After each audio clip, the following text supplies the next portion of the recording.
The leather folder sat in front of me, heavy as a heartbeat.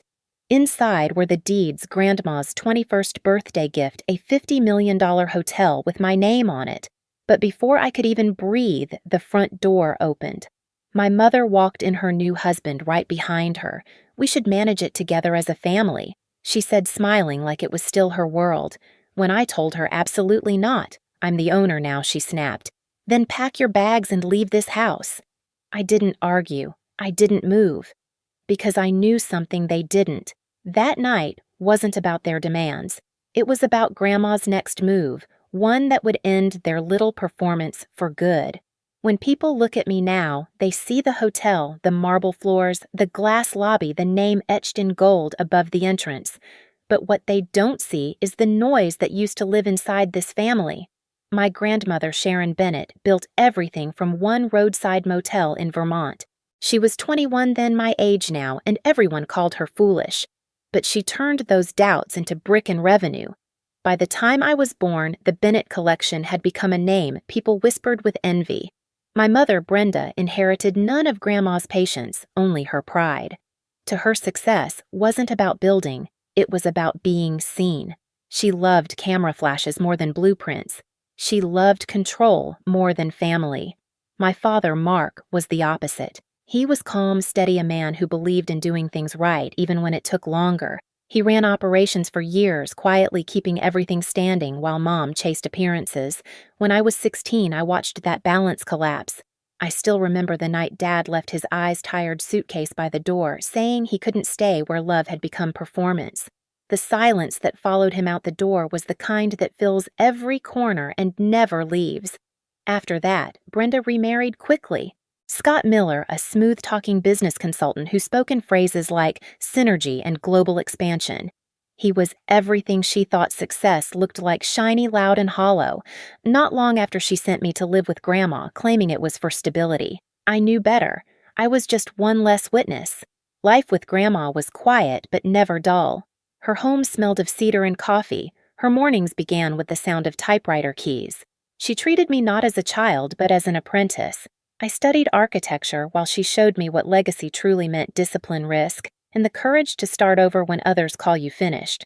Sometimes at night, I'd catch her looking over old property maps, the original sketches she drew by hand. She'd trace the outlines with a soft smile and say, "Every building tells a story, Sophia. The walls remember who built them and why." I didn't understand back then that she was also talking about people, about the kind of foundations we build within ourselves. Years passed. My mother's calls grew shorter, her words sharper. "You should visit," she'd say. "Scott wants to talk about the European market." I'd always have an exam or a project due, and the conversation would end with her disappointed sigh. We were strangers, connected by blood and legal paperwork. Until that morning, my 21st birthday, when Grandma asked me to sit at her desk. The leather folder was waiting, heavy and unfamiliar. She said, "This is your inheritance, but it's also your test."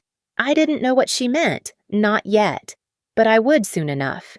Because sometimes the moment you receive everything you've ever wanted is the same moment you find out who's coming to take it from you. Dinner that night felt like a celebration, roasted lamb candlelight flickering across the long oak table and Grandma smiling in that rare, peaceful way. For once, the house was quiet, filled only with the sound of silver against china. I remember thinking, maybe things are finally steady. Then the doorbell rang. It was one of those small sounds that change everything. I got up, napkin still in my hand. When I opened the door, the chill from the porch hit me first, and then her perfume. My mother, Brenda, stood there in a cream coat, her hair curled just so her smile stretched thin and glossy. Beside her was Scott, her husband, the so-called consultant, wearing that smug confidence that always smelled like cheap cologne and deceit. Sophia, Mom's voice dripped with cheer. "Happy birthday, sweetheart." We were just in the area and thought we'd stop by. Behind me, Grandma's chair scraped softly against the floor. They didn't wait to be invited in. Scott carried a gift bag, the kind you give when you already know what you want in return. Mom's eyes darted around the house, landing on the folder still sitting on the table, my inheritance.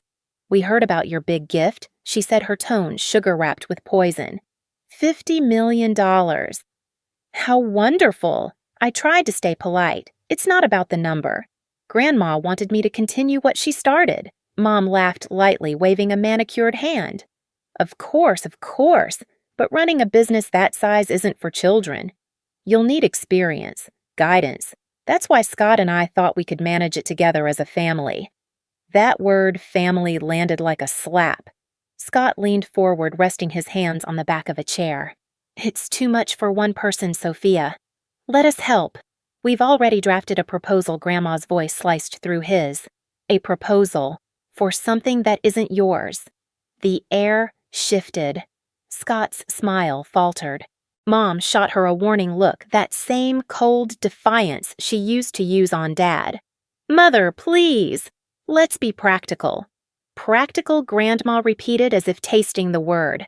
Like when you mortgaged the Burlington property without authorization, or when you disappeared for 6 months to expand and came back with debt color drained from Mom's face. That was years ago. Yes, Grandma said softly. And I remember every year it cost me. I stood there silent, the tension pressing against my ribs. The room smelled of rosemary and rage. Mom turned back to me, her voice brittle. Sophia, don't let her turn you against me. We're family. We should rebuild together. I wanted to believe her, but the way she looked at that folder told me the truth. This wasn't about rebuilding. It was about reclaiming power she'd already lost. Grandma rose from her chair, resting a steady hand on my shoulder. Dinner's over, she said calmly. Some things aren't up for discussion. Scott cleared his throat, forcing a smile. Of course. We'll talk again soon. But as the door closed behind them, I caught the whisper Mom left hanging in the air, quiet, venomous, meant only for me. This isn't over. And she was right. It wasn't. The next morning, the house didn't feel like home anymore. The light through the windows looked different, colder, thinner, as if the walls themselves knew what was coming. Grandma spent most of the day in her study, doors closed. I could hear the faint clack of her typewriter, the rhythm steadier than my own heartbeat. Downstairs, I found the breakfast table already occupied. My mother sat with a cup of coffee she hadn't been offered, flipping through one of Grandma's old ledgers, as if it already belonged to her. Scott was pacing by the window on the phone, whispering phrases like potential restructuring and joint control. They didn't see me at first, and for a second, I watched them, two intruders wearing family as camouflage. Mom finally looked up, her smile crisp. Morning, sweetheart. We were just brainstorming a few things. You know how to keep the business stable. Stable? I asked, keeping my voice even. It's been stable for 50 years. She ignored the jab. You're young, Sophia. You have your studies, your friends. You don't need to stress about payrolls or legal documents. That's what family is for. Scott nodded, his tone oily. Let us take care of the boring parts. You focus on your degree. I felt my pulse climb, but I said nothing. Instead, I walked over to the counter, poured myself a glass of orange juice, and let the silence stretch until it started to itch. Then I turned to them. Does Grandma know you're here? Mom blinked, lips tightening. She's resting. Right, I said quietly. Then maybe let her rest. Their eyes followed me as I left the room, every step echoing like a dare. That afternoon, I went to Grandma's office. She didn't look surprised when I told her what I'd seen. She only sighed and said I was hoping they'd at least pretend to wait a week. Do you want me to call the lawyer? I asked. She shook her head. Already did. She opened her drawer and pulled out a folder, another one identical to mine. There are things you don't know about your mother and Scott. Financial documents, deals that were meant to be hidden. My stomach tightened. Why didn't you tell me? Because sometimes, Grandma said, her eyes meeting mine, the only way to teach someone how to defend what's theirs is to let them feel how easily it can be taken. We spent the rest of the day quietly preparing. Grandma called her attorney. I combed through old files labeling transactions that didn't add up. The evidence was there: payments, transfers, ghost accounts. By the time the sun set, the house smelled of coffee and dusted paper. Grandma looked tired but calm. Tomorrow, she said, we'll invite them back for dinner. Let them think they've won. I nodded, understanding. If they wanted a stage, we'd give them one. But this time, the script was ours. The invitation was Grandma's idea. A polite message sent that morning dinner tonight. Let's discuss the transition properly. I watched her type every word with surgical precision. It was bait dressed as peace. By 6, the table was set again, the same oak surface polished to a shine candles waiting to burn through lies. The house smelled of roasted garlic and quiet tension. Grandma had changed into a dark navy dress, the one she wore only for formal negotiations. Her expression gave nothing away. "Stay calm," she whispered as she placed a silver folder beside my plate. "Let them talk first." At 7, sharp headlights swept across the gravel driveway. The front door opened without a knock. My mother entered first, her heels clicking like a metronome of entitlement. She wore red, bold, deliberate, the color of control. Scott followed close behind, tie-loosened grin, wide. Mom said sweetly, kissing the air near Grandma's cheek. "Sophia." Her voice was smooth but sharp underneath, like glass wrapped in velvet. "I'm glad we're doing this properly." Scott added, "Family decisions deserve transparency." I almost laughed. Dinner began in a polite silence. Plates passed, wine poured, but I could feel their impatience the way Mom's fingers drummed on the table, how Scott's eyes kept flicking toward the silver folder by my hand. Finally, Mom couldn't resist. "So, let's be honest," she said, setting down her fork. "Managing a business of this scale is complex. It's unreasonable to expect a 21-year-old to handle it alone." Grandma sipped her wine, saying nothing. Scott leaned forward, voice confident. "We've already outlined a plan. I'd handle financial optimization, Brenda would oversee PR, and Sophia, well, she could shadow us for a while, learn the ropes." Their words weren't proposals. They were instructions. I set my fork down. "You mean I'd sign the ownership over to you both and you'd manage it?" Scott's grin tightened. "Temporarily." Grandma looked up, eyes unreadable. "And how exactly would that benefit Sophia?" Mom's smile grew wider. "It would benefit everyone. We're family after all." That word again, family. It felt filthy in her mouth. I took a slow breath. "You're right," I said quietly. "We are family." She leaned back, satisfied. "Good. Then let's—" Which is why I cut in. "It's time we stop pretending this is about love." Her expression froze. I pushed the folder toward the center of the table. "You wanted transparency. Fine. Let's start with this." Scott reached for it, but Grandma's hand moved faster. She opened the folder, her fingers tracing the first page. The sound of paper sliding filled the room, crisp, final. "These," Grandma said, "are bank statements from the Burlington account. Withdrawals made under Brenda Bennett's signature. Funds that never returned." Mom's face drained of color. "Mother, that's absurd." And Grandma continued evenly. "These are emails from Mr. Miller's consulting firm, proposals for overseas expansion projects that don't exist. Signed by both of you." Scott's jaw clenched. "You had no right to. I had every right." Grandma interrupted, her voice steel. "You tried to mortgage the core hotels under shell companies. You thought I wouldn't notice." The air grew thick. I could hear the fire crackling in the hearth, the only sound brave enough to speak. Mom's eyes darted to me, desperate. "Sophia, this isn't true. She's twisting things. You can't possibly believe." But I didn't need to answer. Grandma slid one last document across the table. "The ownership amendment," she said. "Effective immediately, all control transfers solely to Sophia Bennett. You are hereby removed from every board and trust." Mom stared at the page like it might catch fire. "You can't do this," she whispered. "I already have," Grandma said. Silence. Then it came the explosion. Mom shot up from her chair, voice cracking. "This is my legacy. My life. You can't just hand it to her." Grandma remained seated. "You handed it away yourself." Scott grabbed Mom's arm, muttering, "Let's just go." But she wasn't done. "No," she shouted, pointing at me. "You think you've won. You're a child playing grown-up. You'll drown in paperwork before the month's out." I met her glare steady. "Maybe. But at least it'll be my mess." Her lip trembled, rage fighting humiliation. "Then pack your bags and leave this house."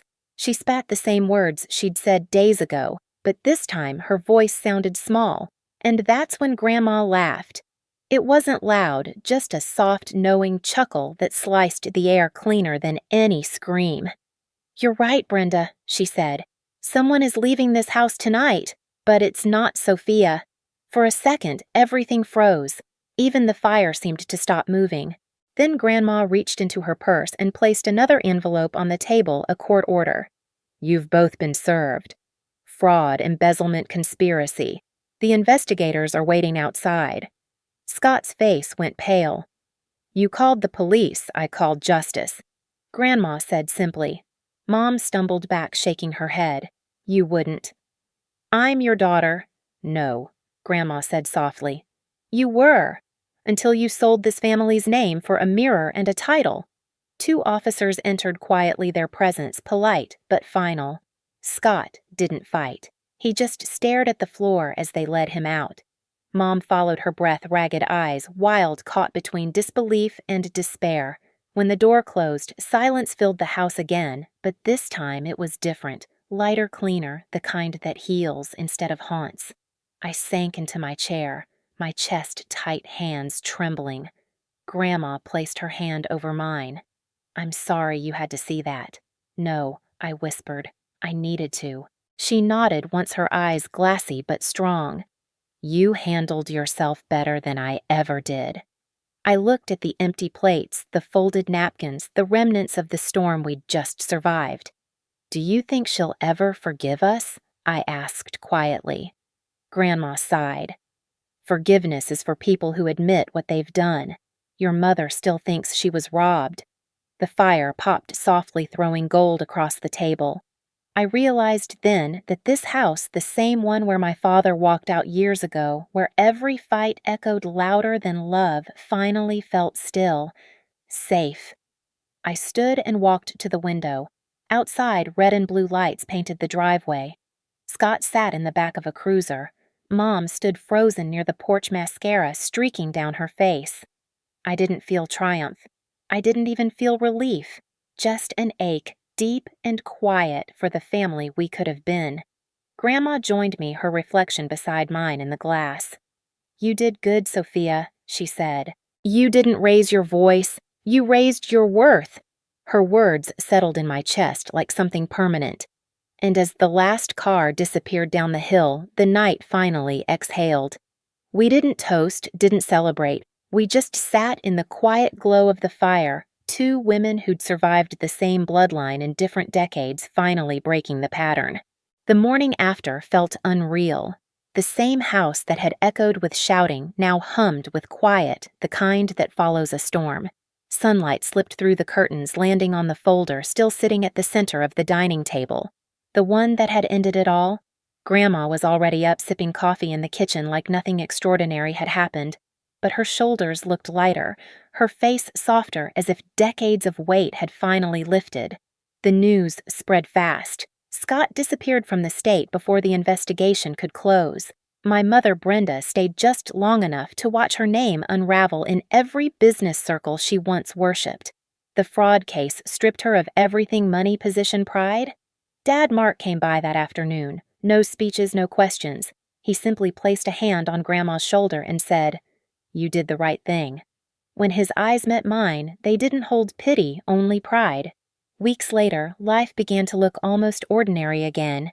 I finished my final architecture presentation, graduated top of my class. Grandma insisted we celebrate quietly at the hotel's rooftop. No press, no guests, just us. She raised her glass and said, "To new foundations." And as the city lights glowed below, I realized that was exactly what this was, a rebuild, not of property or reputation, but of peace. For the first time in years, I didn't feel like the leftover of someone else's legacy. I felt like the beginning of my own. I used to believe legacy was about bloodlines and last names, but I've learned it's about boundaries, the courage to end what's toxic even when it wears your DNA. My inheritance wasn't a hotel, it was freedom. If you've ever had to choose peace over family pride, share your story below. You're not alone.